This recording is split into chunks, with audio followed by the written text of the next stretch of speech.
নমস্কাৰ, এটা অতিকে গুৰুত্বপূৰ্ণ খবৰ দিব বিচাৰিছোঁ। ঢিঙৰ বিধায়ক বা AIDFৰ বিধায়ক আমিনুল ইছলামৰ চৰম স্পৰ্ধা বুলি আমি এই কাৰণে কৈছোঁ যে তেখেতে ৰাষ্ট্ৰীয় সংগীত আৰু বন্দে মাতৰম গীতটোক এক প্ৰকাৰে অপমান কৰিছে। তেখেতে বিৰোধিতা কৰিছে এই দুটা গীতৰ বাধ্যতামূলক পৰিৱেশন। কাইলৈ দিনটোত যিহেতু গণৰাজ্য দিৱস ২৬ জানুৱাৰী দেশবাসীয়ে পালন কৰিব আৰু দেশবাসীয়ে সমস্তৰে গাব ৰাষ্ট্ৰীয় সংগীত আৰু বন্দে মাতৰম গীত। কিন্তু শিক্ষা বিভাগে এক জাননী জাৰি কৰিছিল আৰু সেই জাননীত কৈছিল যে শিক্ষানুষ্ঠানসমূহত কাইলৈ দিনটোত ৰাষ্ট্ৰীয় সংগীত আৰু বন্দে মাতৰম গীতটো বাধ্যতামূলকভাৱে পৰিৱেশন কৰিব লাগিব।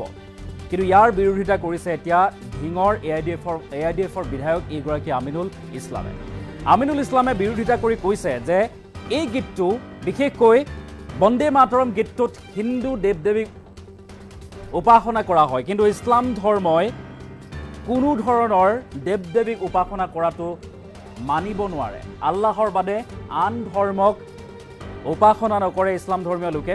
গতিকে ৰাষ্ট্ৰীয় সংগীত বন্দে মাতৰম গীতক লৈ এনেদৰে ধৰ্মীয়কৰণ কৰাৰ চেষ্টা কৰিছে AIDFৰ বিধায়কগৰাকীয়ে। বন্দে মাতৰম গীতত হিন্দু দেৱ দেৱীক উপাসনা কৰা হৈছে, এয়া ইছলাম পৰিপন্থী বুলি মন্তব্য কৰিছে আমিনুল ইছলামে। আৰু ইছলামত আল্লাহৰ বাহিৰে আন উপাস্য দেৱতাক উপাসনা কৰাটো মহাপাপ। আল্লাহৰ বাদে, আৰু সেয়ে ইছলাম ধৰ্মীয় লোকক বন্দে মাতৰমৰ বাদে আন গীত গাবলৈ ব্যৱস্থা কৰি দিব লাগে। ইছলাম ধৰ্মী শিক্ষাৰ্থীক বন্দে মাতৰম গাবলৈ দিয়াটো ইছলামৰ ওপৰত হস্তক্ষেপ বুলি উল্লেখ কৰিছে আমিনুল ইছলামে।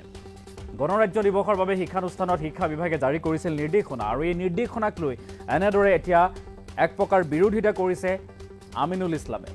ৰাষ্ট্ৰীয় সংগীত পৰিৱেশন কৰি শিক্ষা বিভাগৰ এপত আপলোডৰ নিৰ্দেশনা দিয়া হৈছিল। ৰাষ্ট্ৰীয় সংগীত বন্দে মাতৰম গীতক এনেদৰে চৰম অপমান এতিয়া বিধায়ক আমিনুল ইছলামৰ।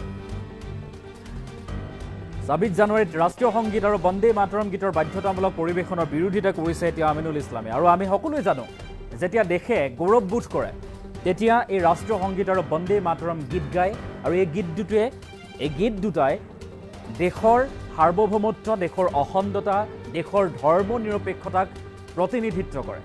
কিন্তু এই গীত দুটাক লৈ এইবাৰ বিধায়ক আমিনুল ইছলামে ধৰ্মীয়কৰণ কৰিব বিচাৰিছে। তেখেতে ক'ব বিচাৰিছে যে এই বন্দে মাতৰম গীতটোৱে কেৱল মাত্ৰ হিন্দুৰ দেৱ দেৱীক উপাসনা কৰা হয়। কিন্তু প্ৰকৃততে এয়া জানো সত্য? আমি সকলোৱে জানো এই দুটি গীতে, ৰাষ্ট্ৰীয় সংগীত হওক বন্দে মাতৰম গীত দুটা, যেতিয়া দেশে গৌৰৱবোধ কৰে, দেশ যেতিয়া গৌৰৱান্বিত হয়, তেতিয়া বিশ্বৰ দৰবাৰত এই দুটিকৈ গীত পৰিৱেশন কৰে। সকলোৱে গৌৰৱবোধ কৰে ভাৰতীয় হিচাপে, ভাৰতীয় নাগৰিক হিচাপে। বন্দে মাতৰম বুলি কয় এয়া যিকোনো ধৰ্মাৱলম্বী লোক হ'ব পাৰে, হিন্দু হওক, মুছলমান হওক, খ্ৰীষ্টান, জৈন, বৌদ্ধ, যিকোনো ধৰ্মাৱলম্বী লোকে এই দুটিকৈ গীত পৰিৱেশন কৰি গৌৰৱবোধ কৰে ভাৰতীয় বুলি নিজকে বুকু ডাঠ কৰি ক'ব বিচাৰে। কিন্তু ইয়াৰ মাজতেই ঢিঙৰ বিধায়ক আমিনুল ইছলামে এই দুটাকৈ গীতক এতিয়া চৰম অপমান কৰিছে, চৰম স্পৰ্ধা বুলি কৈছোঁ। এই কাৰণেই তেখেতে বন্দে মাতৰম গীতক ধৰ্মীয়কৰণ কৰিব বিচাৰিছে, ইয়াৰ তীব্ৰ বিৰোধিতা কৰিছে। ইছলাম ধৰ্মী শিক্ষাৰ্থীক আন গীত গাবলৈ দিব লাগে বুলি এতিয়া আহ্বান জনাইছে। ২৬ জানুৱাৰীত বন্দে মাতৰম নহয়, ইছলাম ধৰ্মী যিসকল শিক্ষাৰ্থী আছে, ছাত্ৰ ছাত্ৰী আছে, তেখেতসকলক আন গীত গাবলৈ দিব লাগে বুলি এনেদৰে আমিনুল ইছলামে পুনৰবাৰ বিতৰ্কৰ সৃষ্টি কৰা পৰিলক্ষিত হৈছে। ২৬ জানুৱাৰী গণৰাজ্য দিৱসৰ দিনটোত, কাইলৈ দিনটোত বাধ্যতামূলকভাৱে শিক্ষা বিভাগে যি নটিচ জাৰি কৰিছিল, জাননী জাৰি কৰিছিল যে ২৬ জানুৱাৰীত ৰাষ্ট্ৰীয় সংগীত বন্দে মাতৰম গীতৰ বাধ্যতামূলক পৰিৱেশন কৰিব লাগে, তাৰ বিৰোধিতা কৰি ঢিং সমষ্টিৰ বিধায়ক আমিনুল ইছলামে পুনৰবাৰ কি বিতৰ্কিত মন্তব্য কৰিছে, কেনেদৰে ধৰ্মীয়কৰণ কৰিব বিচৰা হৈছে বা সেই সন্দৰ্ভত কি প্ৰতিক্ৰিয়া আগবঢ়াইছে, আমি সেই মন্তব্যটো এই মুহূৰ্তত শুনাব বিচাৰিছোঁ। অসম চৰকাৰৰ শিক্ষা বিভাগে কালি এটা অধিসূচনা জাৰি কৰা আমি দেখিছোঁ নগাঁও জিলাৰ জিলা শিক্ষা বিষয়াৰ পৰা, যে অহা ২৬ জানুৱাৰী, কাইলৈ ২৬ জানুৱাৰীত ৰাতিপুৱা ভাৰতৰ ৰাষ্ট্ৰীয় সংগীতৰ লগতে বন্দে মাতৰম গীতটো বাধ্যতামূলক হিচাপে সকলো শিক্ষানুষ্ঠানত গাব দিয়া হৈছে। আৰু বন্দে মাতৰম গীতটো গাই পেলাই এইটো ভিডিঅ' কৰি তেওঁলোকৰ এপছত আপলোড কৰিবলৈ নিৰ্দেশ দিয়া হৈছে। কিন্তু এই বিষয়টোত আমাৰ অলপ ক'ব লগা আছে যে বন্দে মাতৰম গীতটো সকলোৱে বাকী য'ত হিন্দু শিক্ষাৰ্থীসকল আছে, যিবিলাক শিক্ষানুষ্ঠানত তেওঁলোকে গাওক, আপত্তি নাই। কিন্তু যিহেতু এই গীতটোত কিছু ইয়াত মানে হিন্দু দেৱ দেৱী যেনেকৈ দুৰ্গা আৰাধনা এনেধৰণৰ কথাবিলাকো আছে।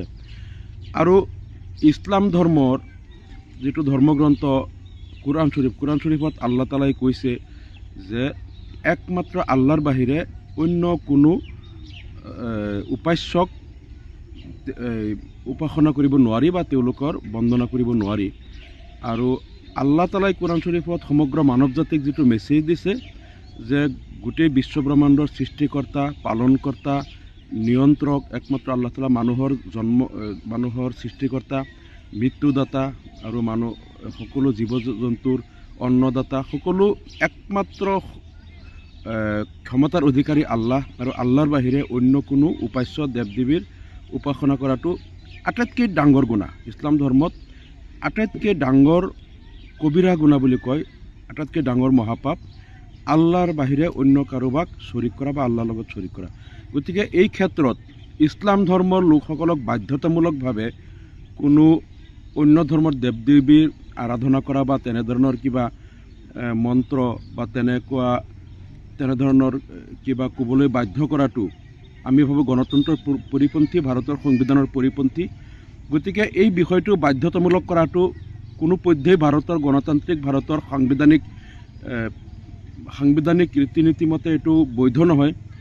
আমাৰ কথা হ'ল যে এইটো অপশ্যনেল দিব লাগে, য'ত বন্দে মাতৰম য'ত হিন্দু বা অন্য ধৰ্মৰ শিক্ষাৰ্থীসকল আছে তেওঁলোকে গাব পাৰে, আৰু য'ত সকলো মুছলমান শিক্ষাৰ্থী আছে তাত অপশ্যনেল, যদি ক'ৰবাত কোনোবাই গাব পাৰে, কিন্তু বাধ্যতামূলকভাৱে এই গীতটো গাই পেলাই আপলোড কৰিব দিয়াটো এইটো এক হিচাপে ইছলাম ধৰ্মৰ ওপৰত এটা হস্তক্ষেপ আৰু ধৰ্মীয় যিটো আকিদা, বিশ্বাস বা ইছলাম ধৰ্মৰ মৌলিকতা বিনষ্ট কৰাৰ এটা ষড়যন্ত্ৰ। গতিকে এইটোৰ আমি প্ৰতিবাদ কৰিছোঁ।